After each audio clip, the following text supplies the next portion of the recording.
السلام علیکم پیارے دوستوں، کیسے ہیں آپ سب؟ امید کرتی ہوں خیریت سے ہوں گے اور میرے ناول آپ سب کو پسند آ رہی ہوں گے۔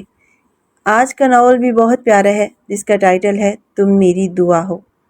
موبائل کی مسلسل بجتی ہوئی گھنٹی نے اس کے تمام تر توجہ بکھیر دی۔ اس نے بیزاری سے اسکرین پر نظر ڈالی، مگر اگلے ہی لمحے مسز زبیر کا نام دیکھتے ہی اس کے ماتھے پر بل پڑ گئے۔ انہوں نے شاذ و نادر ہی کبھی اس طرح بار بار رابطہ کیا تھا، اس لیے دل میں ایک انجانا سا خدشہ جاگا۔ جیسے ہی اس نے پیغام کھولا، اس کے قدم وہیں جیسے تھم گئے۔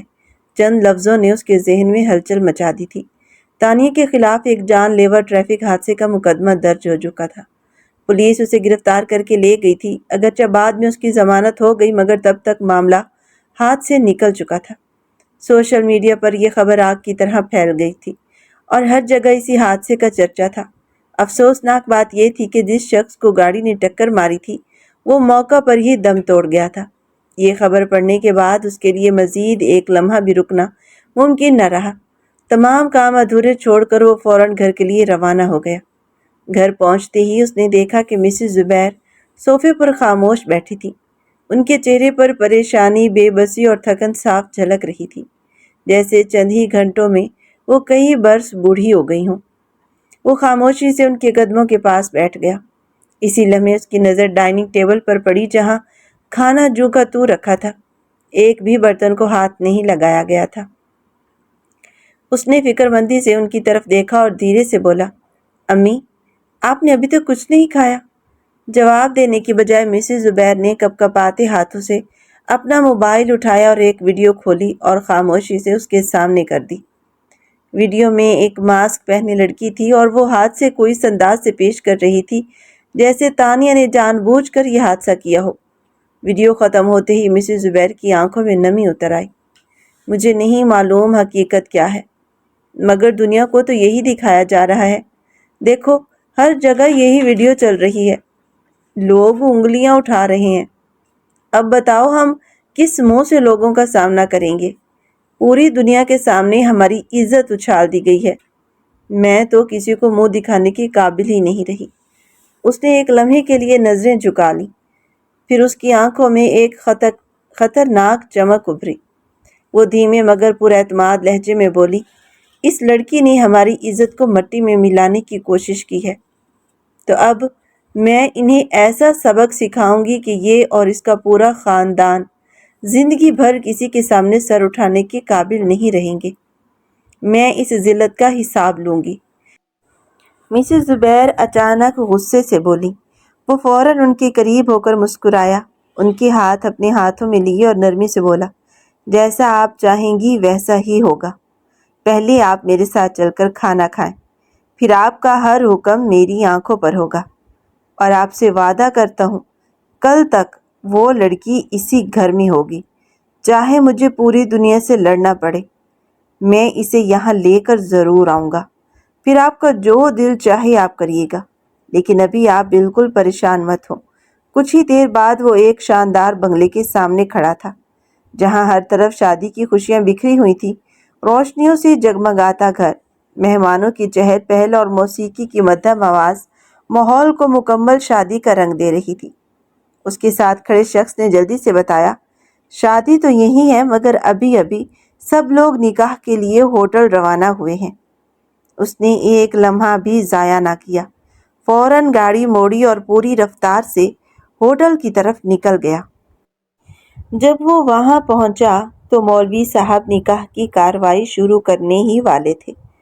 اچانک اس کی گرجدار آواز پورے ہال میں گونجی، رکیے!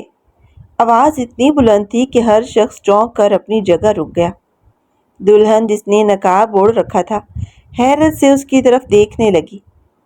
وہ تیزی سے اس کے قریب پہنچا اور اس کا ہاتھ مضبوطی سے تھام لیا، جیسے برسوں سے بچھڑی ہوئی اپنی دنیا کو واپس پکڑ رہا ہو، اور ٹوٹتی ہوئی آواز میں بولا، کیسے کر سکتی ہو تم میرے ساتھ یہ سب؟ آخر میری محبت کی اتنی ہی قیمت تھی؟ دلہن گھبرا گئی۔ اس نے فوراً ہاتھ چھڑانے کی کوشش کی اور بے یقینی سے بولی، آپ کون ہیں؟ وہ درد بھرے انداز میں ہنس پڑا، یہ سوال تو مجھ سے پوچھ رہی ہو دعا؟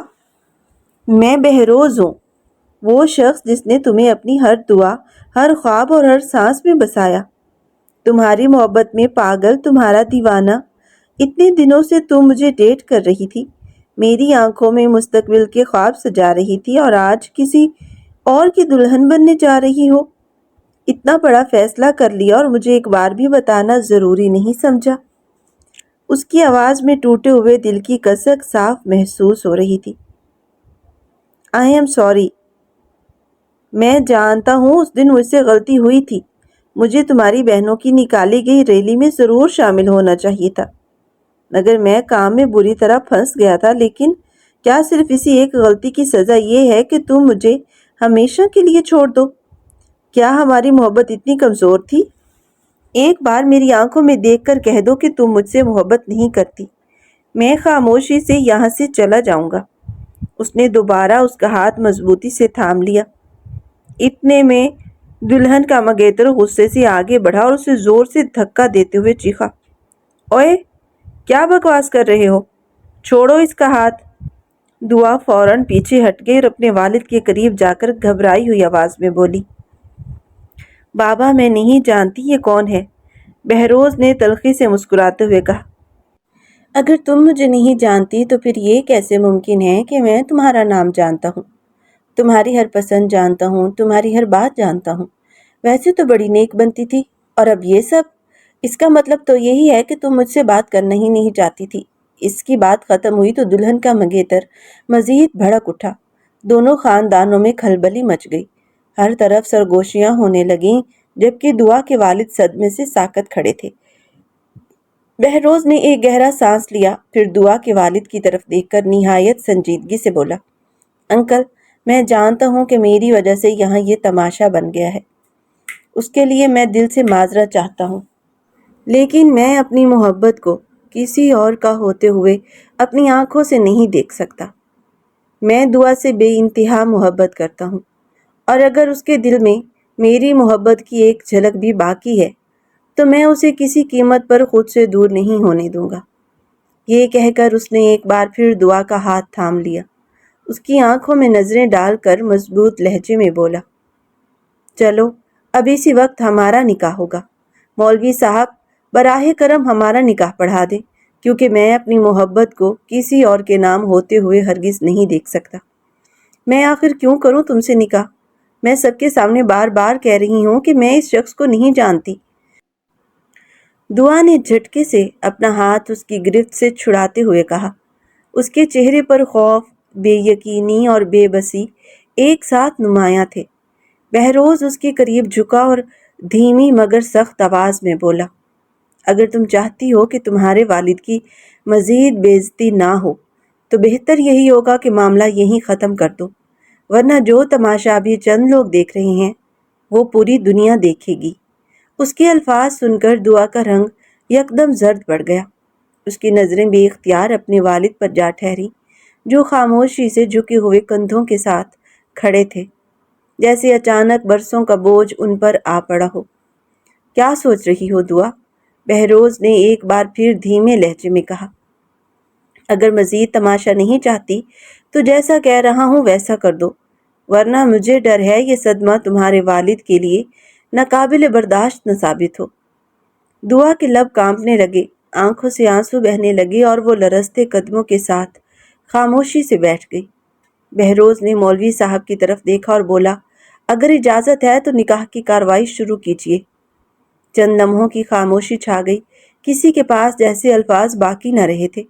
مولوی صاحب نے آہستگی سے کہا، خاموشی کو رضامندی سمجھتے ہوئے نکاح پڑھایا جاتا ہے۔ چند ہی لمحوں بعد نکاح مکمل ہو گیا۔ رخصتی سے پہلے دعا روتی ہوئی اپنے والد پروفیسر ساحر کے پاس آئی۔ بابا پلیز میری بات ایک بار سن لیجئے، آپ کی بیٹی غلط نہیں ہے، خدا کے لیے مجھ سے اس طرح رشتہ مت توڑیے، میں مر جاؤں گی بابا۔ وہ ان کے ہاتھ پکڑ کر سسکنے لگی، مگر پروفیسر ساحر نے نم آنکھوں کے ساتھ نظریں پھیر لیں اور ٹوٹے ہوئے لہجے میں صرف اتنا کہا، آج کے بعد ہمارا تم سے کوئی رشتہ نہیں۔ یہ الفاظ دعا کے وجود پر قیامت بن کر گرے۔ اس نے اپنے چاروں بھائیوں کی طرف دیکھا جو کبھی اس کی ایک مسکراہٹ پر دنیا سے لڑ جانے کو تیار رہتے تھے، مگر آج ان کی آنکھوں میں بھی صرف غصہ، مایوسی اور خاموشی تھی۔ وہ بے بس نگاہوں سے اپنے بکھرتے ہوئے خاندان کو دیکھتی رہ گئی، مگر کوئی پلٹ کر اس کے پاس نہ آیا۔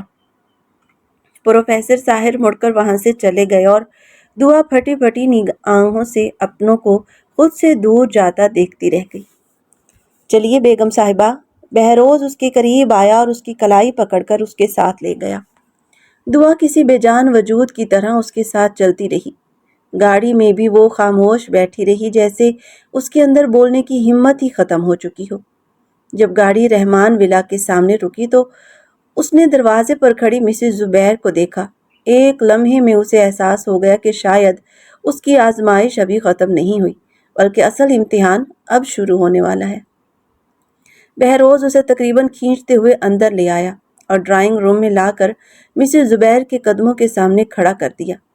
یہ رہی آپ کے آنسوؤں کی وجہ، اس نے سرد لہجے میں کہا۔ اب آپ جانیے اور یہ جانیں۔ اتنا کہہ کر وہ اپنے کمرے کی طرف بڑھ گیا۔ مسز زبیر نے غصے سے ملازمہ زلیخا کو آواز دی، جاؤ کالک کا ڈبہ لے کر آؤ۔ زلیخا فوراً حکم کی تعمیل کرتے ہوئے کالک لے آئی۔ شدید غصے میں مسز زبیر نے دعا کے چہرے پر کالک مل دی اور پے در پہ اسے تھپڑ مارنے لگی۔ دعا کی دل خراش چیخیں پورے گھر میں گونجنے لگی۔ ان چیخوں نے بہروز کو بھی چونکا دیا۔ وہ تیزی سے واپس آیا، مسز زبیر کا ہاتھ پکڑ کر انہیں پیچھے کیا اور پریشانی سے بولا، ماما بس کیجیے، کیا ہو گیا ہے آپ کو؟ چھوڑ دیجیے اسے، یہ مر جائے گی۔ بڑی مشکل سے اس نے مسز زبیر کو روکا۔ پھر مسز زبیر نے زلیخا کی طرف دیکھ کر کہا، اسے اپنے کوارٹر میں لے جاؤ اور کل سے اسے گھر کے کام سمجھا دینا۔ زلیخا خاموشی سے دعا کا سہارا دے کر اسے اپنے کوارٹر میں لے گئی۔ کچھ دیر بعد وہ اسے کھانا کھلانے کے لیے ڈائننگ ہال میں لے آئی، مگر دعا کے گلے سے ایک نوالا بھی مشکل سے اتر رہا تھا۔ اس کی آنکھوں سے خاموشی سے آنسو بہہ رہے تھے اور دل پر ٹوٹنے والی ہر ضرب اس کے وجود کو اندر ہی اندر زخمی کرتی جا رہی تھی۔ اس کے لیے اس کی ماں ہی اس کی پوری دنیا تھی۔ وہ ان کی رضا کے لیے پہلے بھی بہت کچھ کر چکا تھا، مگر اسے ہرگز اندازہ نہیں تھا کہ ان کا انتقام اس معصوم لڑکی کی زندگی کو اس قدر بے رحمی سے روند ڈالے گا۔ کھانا کھانے کے بعد وہ خاموشی سے مسز زبیر کو ان کے کمرے تک چھوڑ کر اپنے کمرے کی طرف لوٹ آیا، مگر نہ جانے کیوں اس کے دل کو ذرا سا بھی سکون نصیب نہ ہو رہا تھا۔ بار بار دعا کا آنسوؤں سے بھیگا چہرہ، اس کی دل خراش چیخیں اس کے کانوں میں گونج رہی تھیں۔ آخر کار اس نے بے چینی سے فرسٹ ایڈ باکس نکالا، اس میں سے پین کلر، زخموں پر لگانے والی مرہم اور سالین واٹر نکالا اور خاموشی سے سگراں کے کوارٹر کی طرف بڑھ گیا۔ کمرے میں داخل ہوا تو دعا ایک کونے میں سمٹی ہوئی بیٹھی تھی۔ اس کی آنکھیں مسلسل رونے سے سرخ ہو چکی تھیں اور ہچکیوں کا سلسلہ ابھی تک تھما نہ تھا۔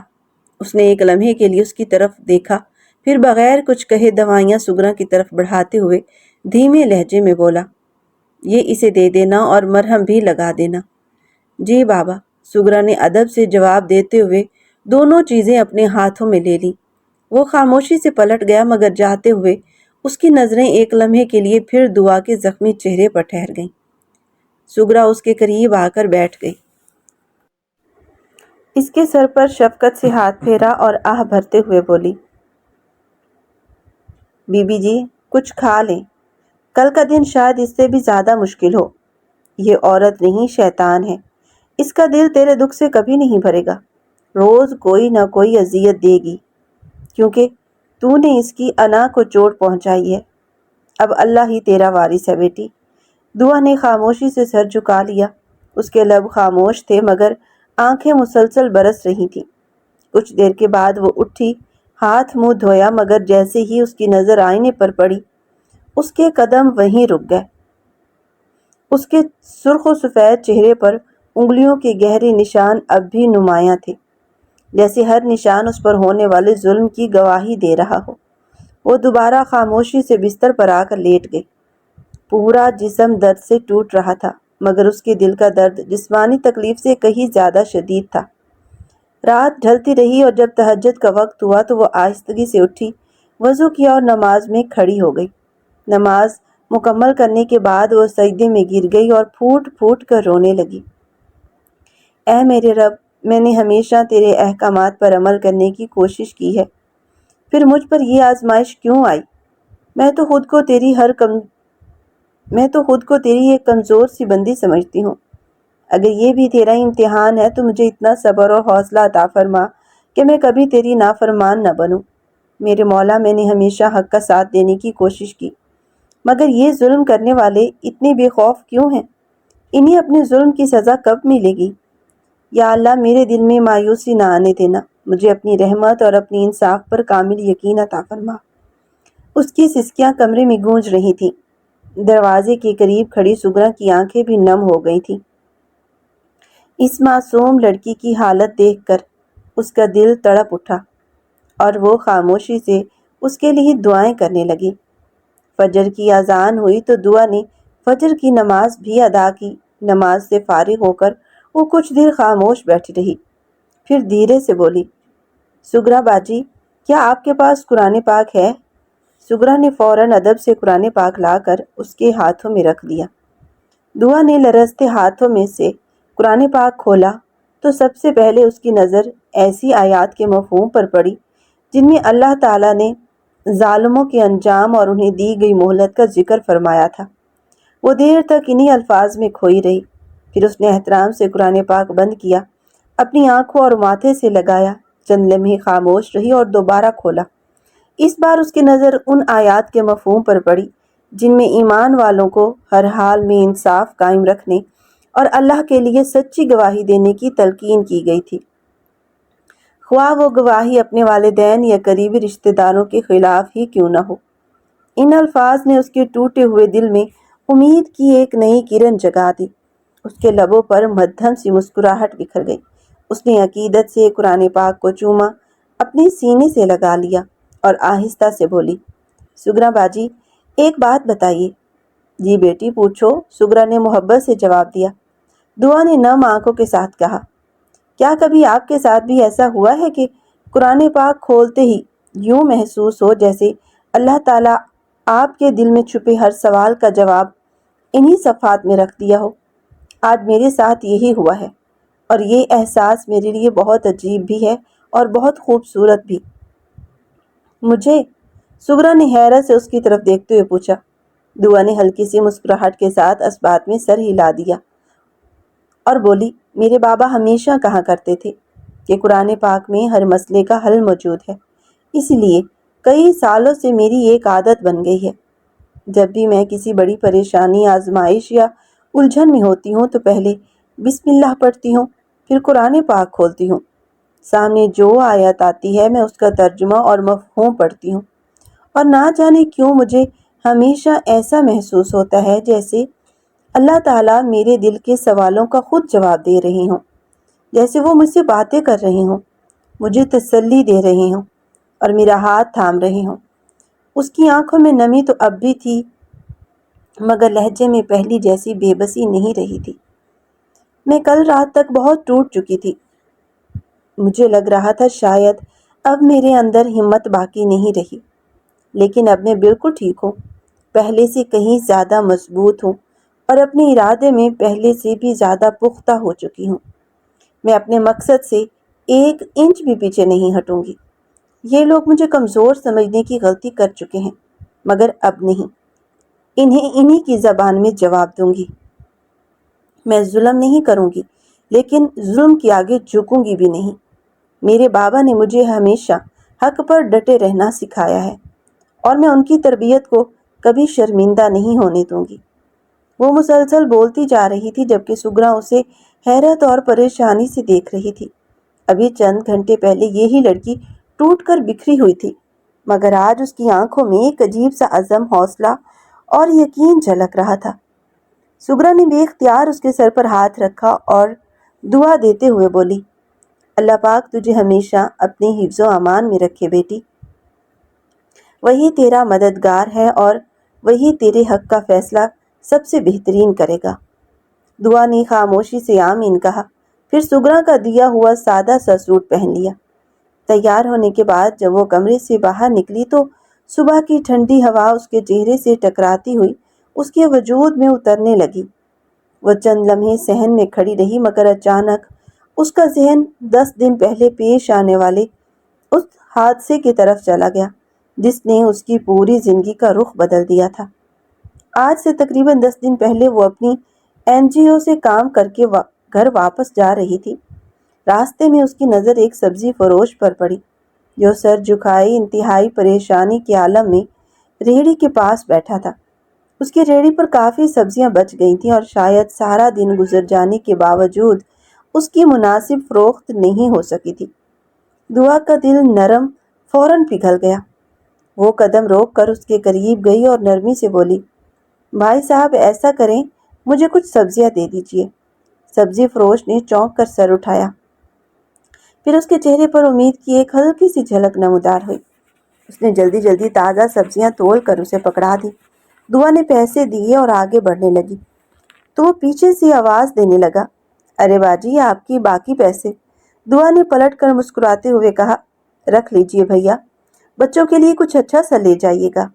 یہ کہہ کر وہ آگے بڑھ گئی، مگر ابھی چند ہی قدم چلی تھی کہ اچانک ایک تیز رفتار گاڑی بے قابو ہو کر آئی اور زوردار دھماکے کے ساتھ اسی سبزی فروش کو ٹکر مارتی ہوئی ریہڑی پر چڑھ گئی۔ ہر طرف چیخو پکار مچ گئی۔ دعا کے قدم جیسے زمین میں جم گئے۔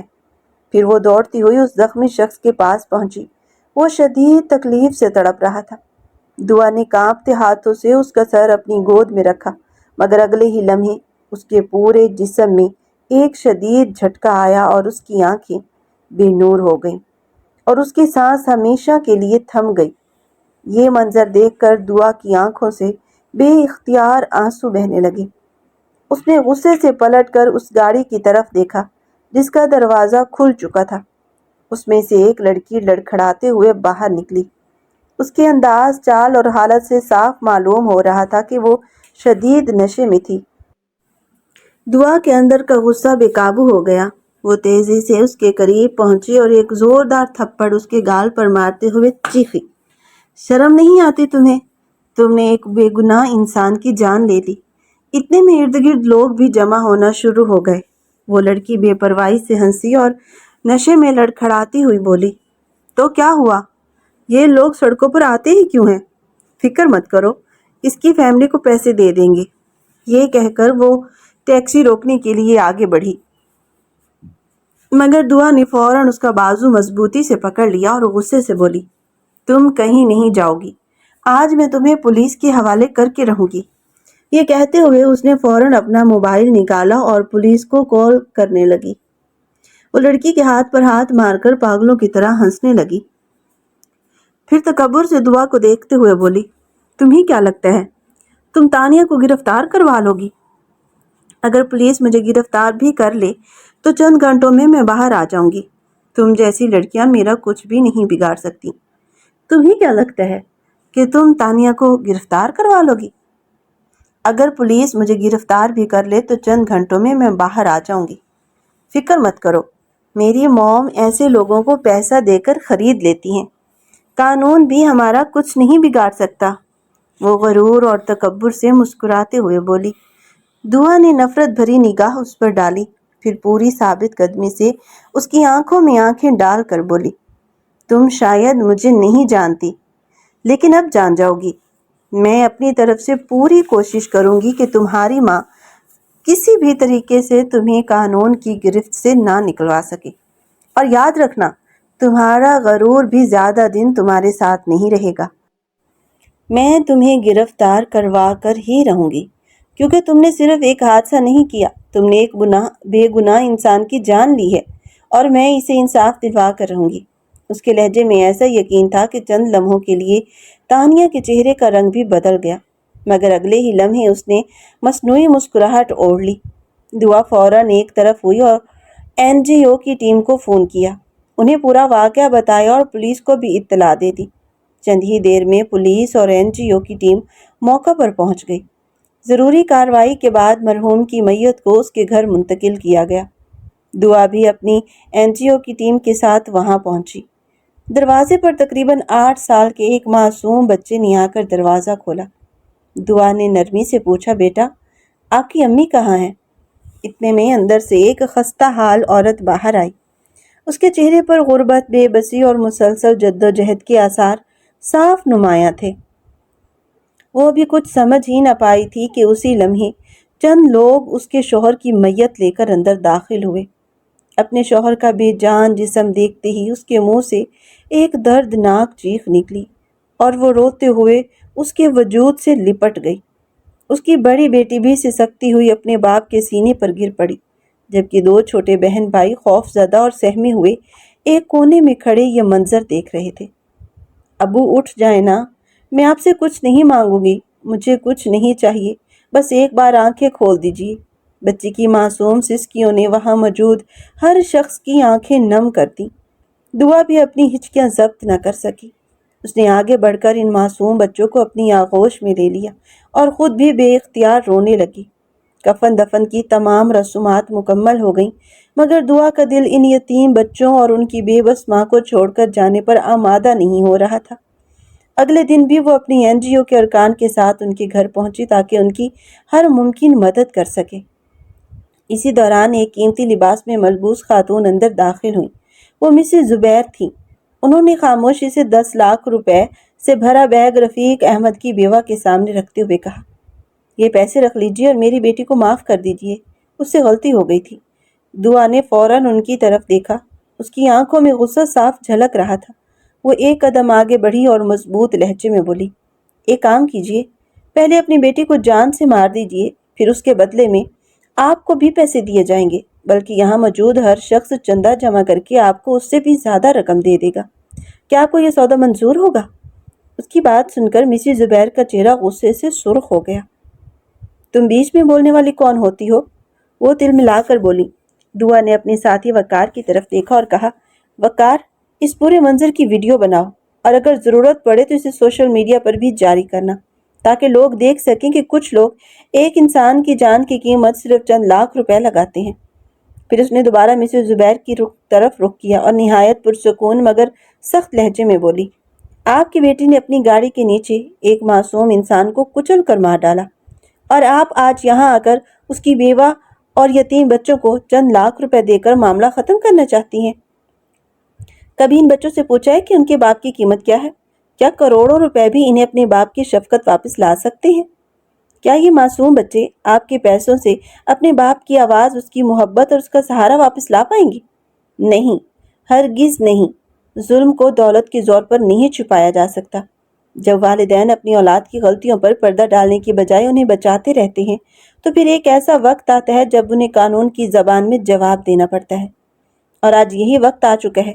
وہ نہایت پرسکون مگر مضبوط لہجے میں بولی تو مسز زبیر غصے سے تلملانے لگی، لڑکی اپنی حد میں رہو، اگر ضرورت پڑی تو میں 1 کروڑ روپے بھی دے دوں گی، لیکن اپنی بیٹی کا مستقبل تباہ نہیں ہونے دوں گی، انہوں نے غرور سے کہا۔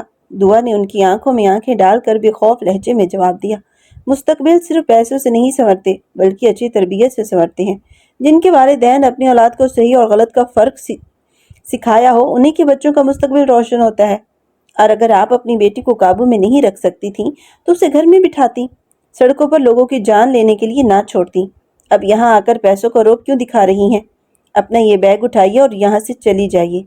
یہ رقم تو میری NGO بھی اس خاندان کو دے سکتی ہے، مگر جس چیز کی انہیں ضرورت ہے وہ ہے انصاف، اور وہ صرف قانون دے سکتا ہے، آپ کے نوٹ نہیں۔ دعا کی بات ختم ہوئی تو وہاں موجود ہر شخص خاموش ہو گیا۔ مسز زبیر نے غصے سے اسے گھورا، اپنے ہاتھ میں موجود بیگ اٹھایا اور غصے میں پاؤں پٹکتی ہوئی وہاں سے نکل گئی۔ اس رات دعا جب گھر واپس لوٹی تو کافی دیر ہو چکی تھی۔ گھر میں داخل ہوئی تو اس نے دیکھا کہ اس کے والد اور والدہ پریشانی کے عالم میں اس کا انتظار کر رہے تھے۔ اسے دیکھتے ہی اس کی والدہ بے چینی سے اس کے قریب آئیں۔ بیٹا، تم کس چکر میں پڑ گئی ہو؟ سرفراز نے ہمیں سب کچھ دکھایا ہے، یہ معاملہ چھوڑ دو، ان لوگوں سے دشمنی مول لینا آسان نہیں ہے، اب اپنی شادی کی تیاری کرو، صرف 7 دن باقی رہ گئے ہیں۔ دعا نے آہستگی سے اپنی چادر اتاری، پھر نہایت پر اعتماد لہجے میں بولی، امی، جب تک اس بے گناہ انسان کو انصاف نہیں مل جاتا میں یہ معاملہ نہیں چھوڑوں گی۔ اتنے میں اس کے چاروں بھائی بھی وہاں آ گئے۔ ان میں سے ایک ارمان اس کے قریب آ کر بولا، دیکھو دعا، ایسی بااثر عورتوں سے دشمنی بہت مہنگی پڑتی ہے۔ میں ان لوگوں کو اچھی طرح جانتا ہوں، بہتر یہی ہے کہ تم خود کو اس معاملے سے الگ کر لو۔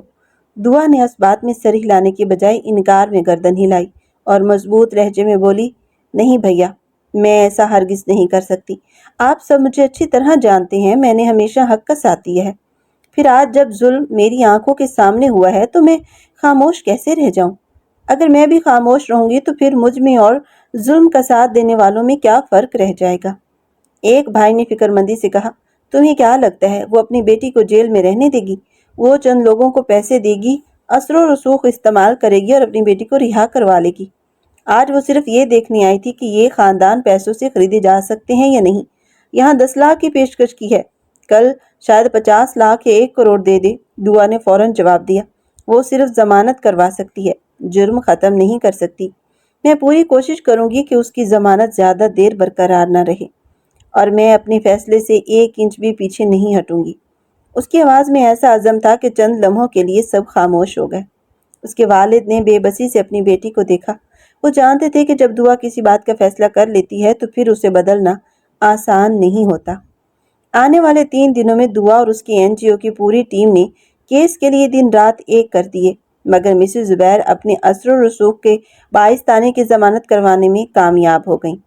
البتہ عدالت نے سخت ہدایات جاری کی کہ کیس کا فیصلہ ہونے تک تانیہ ملک سے باہر نہیں جا سکے گی، اور ہر پیشی پر عدالت میں حاضر ہونا اس کے لیے لازمی ہوگا۔ انہی دنوں بہروز نے اپنی ماں کے دباؤ پر تانیہ سے شادی کر لی تاکہ ہر حال میں اس کا ساتھ دے سکے اور اس پر اپنا اثر برقرار رکھے۔ دعا ماضی کی انہی تلخ یادوں سے نکل کر حال میں واپس آئی تو اس کی نظریں سامنے کھڑکی کے پردوں پر جا ٹھہری، جو ہلکی ہوا میں آہستہ آہستہ لہرا رہے تھے۔ وہ گہری سوچ میں ڈوبی ہوئی تھی کہ اب اسے اپنی اگلی چال کیا چلنی چاہیے۔ چند لمحوں بعد وہ جھولے سے اٹھی اور اندر جانے کے لیے مڑی، مگر سامنے سے باہر آتے ہوئے بہروز کو دیکھ کر اس کے قدم وہیں رک گئے۔ وہ چند لمحے حیرت، بے یقینی اور خاموش نفرت کے ملے جلے تاثرات کے ساتھ اسے دیکھتی رہی۔ بہروز کی نظریں بھی چند لمحوں کے لیے اس پر ٹھہر گئیں، مگر دعا نے فوراً اپنی نظریں پھیر لیں، نفرت سے بھرپور ایک نگاہ اس پر ڈالی اور خاموشی سے سرونٹ کوارٹر کی طرف بڑھ گئی۔ وہ سرفراز علی کے کمرے سے نکل کر خاموش قدموں کے ساتھ برآمدے کی طرف بڑھا، مگر جیسے ہی اس کی نظر سامنے کھڑی اس لڑکی پر پڑی، اس کے قدم وہیں جم کر رہ گئے۔ ایسا محسوس ہوا جیسے یکا یک اس کے سر پر آسمان ٹوٹ پڑا ہو۔ سامنے کھڑی وہی لڑکی تھی، اس کی پہلی اور آخری محبت، دعا۔ 1 سال پہلے جس کا نام تک کسی نے اس کے سامنے نہیں لیا تھا، آج وہ اسی کے گھر میں اس کی بیوی کی حیثیت سے موجود تھی، اور اسے اس حقیقت کا علم تک نہ تھا۔ اگلے ہی لمحے اس کے ذہن میں ایک ایک منظر بجلی کی طرح کوندنے لگا۔ اسے احساس ہوا کہ انجانے میں وہ اپنی ہی محبت کی بےعزتی اور تذلیل اور توہین کرتا رہا تھا۔ اس کا دل جیسے سینے میں رک رک کر دھڑکنے لگا، سانس لینا بھی اس پر دشوار ہو گیا۔ وہ خاموشی سے پلٹا، تیز قدموں سے اپنے کمرے میں آیا اور سر دونوں ہاتھوں میں تھام کر بستر پر بیٹھ گیا۔ اسے اپنی ہی ذات سے نفرت محسوس ہونے لگی تھی۔ چند لمحے پہلے جس لڑکی کو وہ اجنبی سمجھ رہا تھا، وہی تو اس کی زندگی، اس کی دعاؤں اور اس کے خوابوں کا مرکز تھی۔ وہ اپنے ہی ہاتھوں اسے اذیت دیتا رہا تھا۔ ابھی وہ انہی سوچوں میں گم تھا کہ اچانک باہر سے بلند آوازیں آنے لگی۔ کسی کے چیخنے چلانے کی آواز سن کر وہ چونک گیا اور فوراً کمرے سے باہر نکل آیا۔ ڈرائنگ روم میں پہنچا تو دیکھا کہ تانیہ صوفے پر اطمینان سے بیٹھی تھی، جبکہ دعا کے سامنے کھڑی مسلسل اس پر چیخ رہی تھی۔ اسی لمحے مسز زبیر بھی غصے میں باہر آئیں اور دعا کو مارنے کے لیے ان کی طرف بڑھیں، مگر دعا نے پھرتی سے ان کا ہاتھ درمیان ہی میں مضبوطی سے تھام لیا۔ اگلے ہی لمحے اس نے زور سے انہیں پیچھے دھکا دیا، جس سے ان کا توازن بگڑ گیا۔ تانیہ فوراً چیختی ہوئی اپنی ماں کی طرف لپکی، جبکہ مسز زبیر غصے سے پاگل ہو کر دعا کو نازیبیاں گالیاں دینے لگی۔ دعا نے ایک لمحے کی بھی دیر نہ کی، اس نے قریب رکھی ہوئی پھل کاٹنے والی چھری اٹھائی اور سیدھی تانیہ کے گلے پر رکھ دی۔ اس کی آنکھوں میں ایسا بے خوف عزم تھا کہ کمرے میں موجود سب لوگ ساکت رہ گئے۔ خبردار، وہ گرجدار آواز میں بولی، اگر کسی نے 1 قدم بھی آگے بڑھایا تو میں اس کا گلا کاٹ دوں گی، اور مجھے اس پر ذرا بھی افسوس نہیں ہوگا۔ میں پہلے ہی برباد ہو چکی ہوں، لیکن اب تم لوگوں کی باری ہے۔ تمہیں ابھی اندازہ ہی نہیں ہے کہ تم نے کس مصیبت کو اپنے گھر میں جگہ دی ہے۔ تمہیں لگتا ہے کہ کل رات مجھ سے مجھے مار کر، میری بےزتی کر کے اور مجھ پر ظلم کر کے تم جیت گئے ہو؟ نہیں، اب میری باری ہے۔ میں ہمیشہ حق کے لیے لڑی ہوں، ہمیشہ مظلوم کی آواز بنی ہوں، تو اپنے اوپر ہونے والے ظلم کیسے برداشت کر سکتی ہوں؟ اس لیے سب کان کھول کر سن لو، اب میں تم سب کی ایسی بینڈ بجاؤں گی کہ تم زندگی بھر یاد رکھو گے۔ اور ہاں، 2 دن بعد عدالت میں جو پیشی ہے نا، وہاں تم سب کو بتاؤں گی کہ دعا آخر کیا چیز ہے۔ تمہاری بیٹی کو اس کے جرم کی ایسی سزا دلواؤں گی کہ قانون بھی مثال دے گا۔ اس کے لہجے میں ایسی جرأت تھی کہ چند لمحوں کے لیے پورا کمرہ خاموش ہو گیا۔ اتنے میں بہروز تیزی سے آگے بڑھا اور غصے سے بولا، چھری نیچے رکھو۔ اگر تم نے میری ماں یا میری بہن کے ساتھ ذرا سی بھی بدتمیزی کی تو میں ہرگز برداشت نہیں کروں گا۔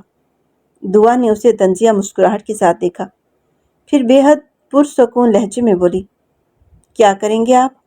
میرے خاندان کو مزید برباد کریں گے؟ مجھے مزید بدنام کریں گے؟ جو کرنا ہے کر لیجئے، مگر ایک بات یاد رکھیے، میں آپ کی بہن کو اس کے جرم کی سزا دلوا کر ہی دم لوں گی۔ اور مسٹر بہروز، جو کچھ آپ نے میرے ساتھ کیا ہے اس کا حساب بھی ایک دن ضرور ہوگا۔ آپ نے مجھ سے ٹکر لے کر اپنی زندگی کی سب سے بڑی غلطی کی ہے۔ بہروز نے تلخی سے ہنستے ہوئے جواب دیا، یہ تمہاری خام خیالی ہے۔ صرف پیسہ خرچ کرنا ہے اور سارے ثبوت ایک ایک کر کے ختم ہو جائیں گے۔ میں ایسا کرنے کی طاقت رکھتا ہوں۔ تم ابھی مجھے جانتی نہیں ہو میں کیا چیز ہوں، اس کا اندازہ تمہیں بہت جلد ہو جائے گا۔ میں اپنوں کے لیے اپنی جان تک دینے کو تیار رہتا ہوں، بہروز نے سخت لہجے میں کہا۔ دعا نے اس کی بات سن کر ہلکی سی تلخ مسکراہٹ کے ساتھ جواب دیا، دیکھتے ہیں اب آپ کیا کرتے ہیں۔ میرے پاس اس ایکسیڈنٹ کی CCTV فوٹیج موجود ہے، عینی شاہد موجود ہیں، ثبوت موجود ہیں اور ہر وہ چیز موجود ہے جو آپ کی بہن کے جرم کو ثابت کر سکتی ہے۔ میں ہر حال میں اسے اس کے کیے کی سزا دلوا کر رہوں گی۔ 2 دن بعد عدالت میں ہمارا آمنا سامنا ہوگا، پھر دیکھتے ہیں حق جیتتا ہے یا طاقت۔ وہ پر اعتماد لہجے میں بولی اور ایک جھٹکے سے مڑ کر وہاں سے باہر نکل گئی۔ 2 دن بعد عدالت میں مقدمے کی سماعت شروع ہوئی۔ دعا کے وکیل نے ایک ایک کر کے تمام ثبوت، CCTV فوٹیج، گواہوں کے بیانات اور دیگر شواہد عدالت کے سامنے پیش کیے۔ چند لمحوں کے لیے ایسا محسوس ہوا جیسے انصاف کی جیت یقینی ہو، مگر کچھ دیر بعد جب تانیہ کو عدالت میں لایا گیا تو دعا حیرت سے ساکت رہ گئی۔ تانیہ پاگلوں جیسا رویہ اختیار کیے ہوئے تھی، بے ربط باتیں کر رہی تھی، کبھی ہنسنے لگتی تو کبھی زور زور سے رونے لگتی۔ عدالت میں موجود ماہر نفسیات نے بھی اس کی ذہنی حالت کو غیر معمولی قرار دیا۔ دعا کی آنکھوں کے سامنے جیسے اندھیرا چھا گیا، کیونکہ وہ سمجھ چکی تھی کہ یہ سب ایک سوچی سمجھی چال تھی۔ آخرکار وہی ہوا جس کا اسے ڈر تھا۔ بہروز نے اپنی بہن کو ذہنی مریض ثابت کرنے میں کامیابی حاصل کر لی تھی۔ عدالت نے تانیہ کی بظاہر ذہنی حالت کو مد نظر رکھتے ہوئے اسے سزا سنانے کی بجائے علاج کے لیے ذہنی امراض کے ہسپتال بھیجنے کا حکم دے دیا۔ عدالت سے باہر نکلتے ہی بہروز فاتحانہ انداز میں اس کے سامنے آ کھڑا ہوا اور طنزیہ مسکراہٹ کے ساتھ بولا، میں نے کہا تھا نا کہ یہ کیس یہیں ختم کر دوں گا۔ صرف چند لوگوں کو خریدنے کی ضرورت ہوتی ہے۔ یہ دنیا پیسوں پر چلتی ہے دعا، ذرا اپنی آنکھیں کھول کر اپنی ارد گرد دیکھو، یہاں ہمیشہ یہی ہوتا ہے، پیسہ پھینکو اور تماشا دیکھو۔ تمہارے وہی گواہ جو کل تک میری بہن کے خلاف گواہی دینے کو تیار تھے، آج عدالت میں آ کر کہنے لگے کہ یہ لڑکی تو ذہنی مریض معلوم ہوتی ہے۔ اب بتاؤ، اب کیا کرو گی؟ دعا نے اس کی آنکھوں میں دیکھتے ہوئے نہایت مضبوط لہجے میں کہا، آپ کو کیا لگتا ہے کہ آپ اس عدالت سے بچ کر کامیاب ہو گئے؟ نہیں، ابھی ایک عدالت باقی ہے، اللہ کی عدالت، جہاں نہ کوئی جھوٹ چلتا ہے، نہ دولت، نہ طاقت، نہ سفارش۔ اس دنیا کی عدالت میں اگر مجھے انصاف نہیں ملا تو کیا ہوا، اس کی عدالت میں ضرور ملے گا۔ اور ایک عدالت آپ کے اپنے ضمیر کی بھی ہے، جو ایک دن ضرور لگے گی۔ اس دن نہ آپ کے پاس پیسہ ہوگا، نہ اختیار، نہ کوئی وکیل۔ یہ کہہ کر اس نے خاموشی سے اس کا بازو پکڑا اور بولی، آئیے میرے ساتھ چلیں۔ آج میں آپ کو وہ فیصلہ دکھاتی ہوں جسے آپ نے اپنے پیسوں سے خریدنے کی کوشش کی ہے۔